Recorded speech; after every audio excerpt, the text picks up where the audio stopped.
Today is a special day, very special. I'm going to share with you my spaghetti sauce recipe. Top secret, don't share it with anybody. It's only for, you guys to use. So the first thing we're going to do, big pot, oh, wrong burner. Turn this baby on, medium, olive oil.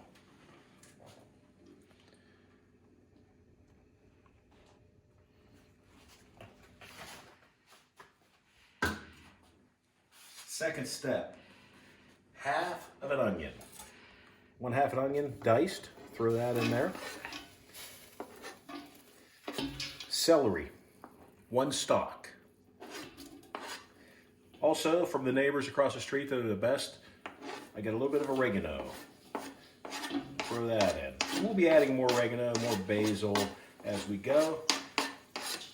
And also, we're going to be adding whole carrots, secret, but not yet.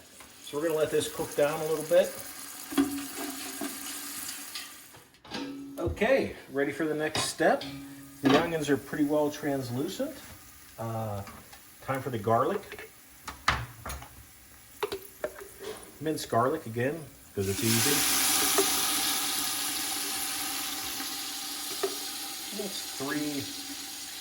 Yeah, let's go 4. And we'll be adding more garlic later. Ooh.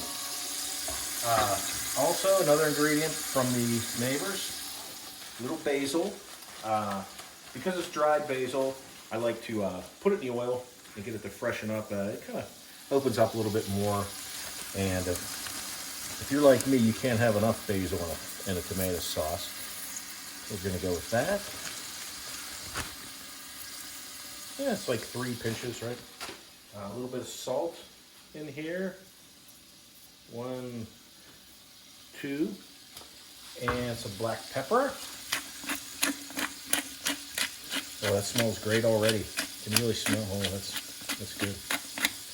Okay, and secret ingredient, crushed red pepper.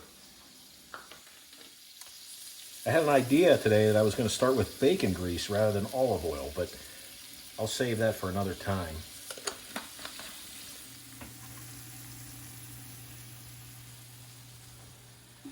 Okay, it's been a few minutes. I'm looking for, just the onions to be pretty much all the way translucent. The smell, you want that, that basil smells really good. That opens up. The garlic I can smell. The oregano, just a little bit of oregano. I don't know if you picked up on that. Oregano is good for pizza sauce, but not so much for spaghetti sauce. So now comes the golden rule. 1 can of tomato puree. It's a big can, I don't know, 15 ounces or something like that. Dumping that in. I think that one's 28. 28 ounces. 28 ounces. 2 of these cans of sauce, just regular Hunt's tomato sauce, because here in New Mexico we don't have a lot of choices on canned tomato products, so you gotta make do with what you have. So 1 can of puree, 2 cans of sauce, and then it's gonna be 2 cans of paste. Okay, and you notice over here we have the ground bison in this case, but ground beef works. This is gonna be a meat sauce. So we're gonna get this browned up before we add it to the sauce.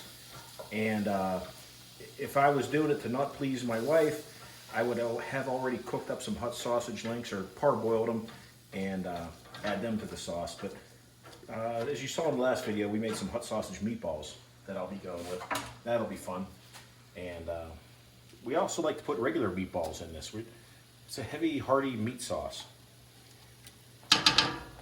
You'll notice 2 cans of paste. I like to go with 1 can of water with each can of paste, or every 2 cans of paste, because it's pretty thick, and this thing's going to cook for all day. The longer you can cook it, the better. And believe it or not, it's even better the second day.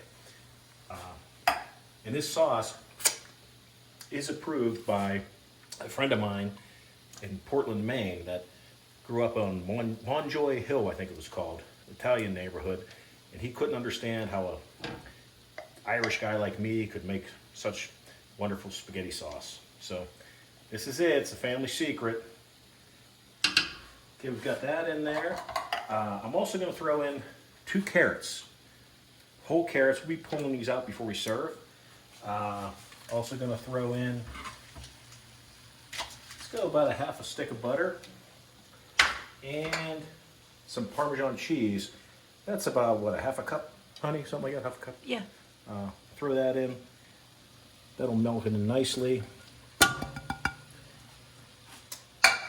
And I'm going to add some water to this, and we're going to let this cook down and add the meat when that's browned up. So we've got a lot of cooking to do, and all day, low and slow, it's going to be awesome.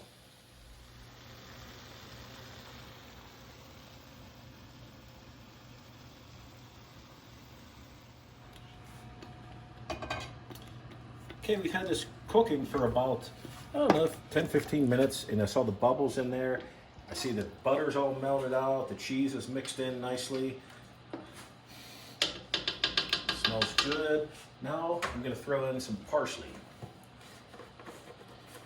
Let's see, maybe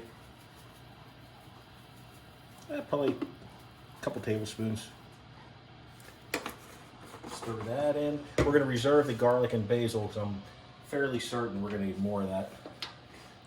Stir this in.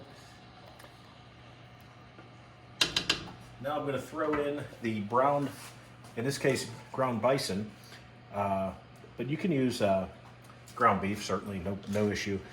We like our sauce pretty meaty, and this will be a great sauce for stuffed shells, for chicken parmesan, for eggplant parmesan we're going to have tonight, actually.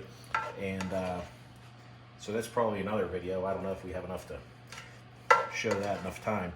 Yeah, so I'm going to add this ground beef, and another thing I should tell you, secret. Don't tell anyone. As you know, nothing goes to waste around here. So I have some old frozen leftovers from the pork roast and from a rib roast. These are the ribs that the wife saved, and she throws them in the freezer. So I'm just going to throw this in for some flavor. Spare ribs work really well at this juncture too. I don't have any spare ribs, so that's why I got the pork in there. And it's still frozen, but that's okay because this is going to cook, like we were saying, for hours. It's 10 a.m. We've been at this about a half an hour. We probably won't eat till 5 tonight, something like that. So we're going to let this cook down, give it, I don't know, maybe an hour, and we'll turn the heat down lower. Try to keep it from bubbling up too much, and give it a taste, see where we're at with the spices, and already we're off to a pretty darn good start. I tell you, this is going to be darn good. Okay, we've got a good amount of bubbling going on there. That's important. You want to cook it on medium heat until it gets to about this stage. Give it a quick stir. Looking at everything, looks like the 2 pounds of ground bison are about right. We will be having meatballs with this, and my hot sausage meatballs that there's a video back in time. So right now, I'm going to take this and put on a small burner.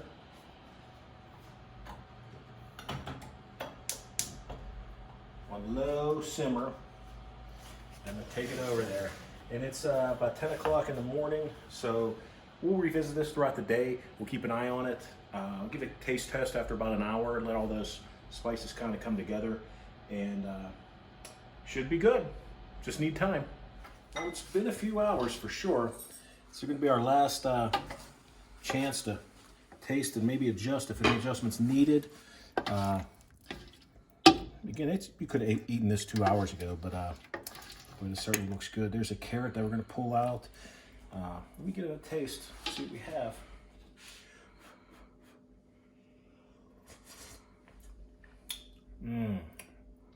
That is really good.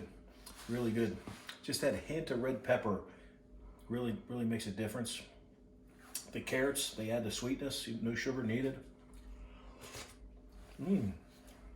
Really good. So what I like to do is put the meatballs in about maybe an hour, 45 minutes before you're gonna eat. So you probably saw these in the other video we made on making meatballs. And I'm gonna throw these in just so they can have time to absorb all that saucy goodness. And it would really be good, really be tasty. And then we'll be making some pasta. You know, anybody knows how to make pasta, no sense putting that in the video. I will tell you though, the pasta water, if this is a little bit thick, your pasta water will thin that right out. And so we'll just let this percolate away and we'll be eating pretty soon. Well, let's see what we have. Certainly smells good. The whole house is smelling very nice. I did throw the meatballs in, and now I'm gonna have a little taste test.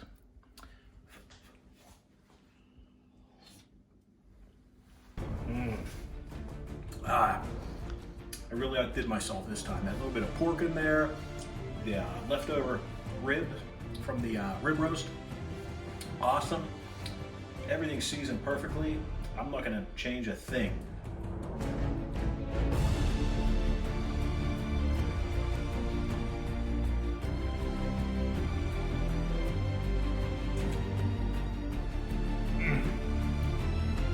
Damn, you just continue to film because I gotta go eat this. Go find something somewhere to film. Oh, nice piece of pork I just got. Really good. That pork roast we threw in there, or leftovers. Wow. Really good. Spare ribs, pork roast. All really good there. Wow. That's phenomenal. That's phenomenal.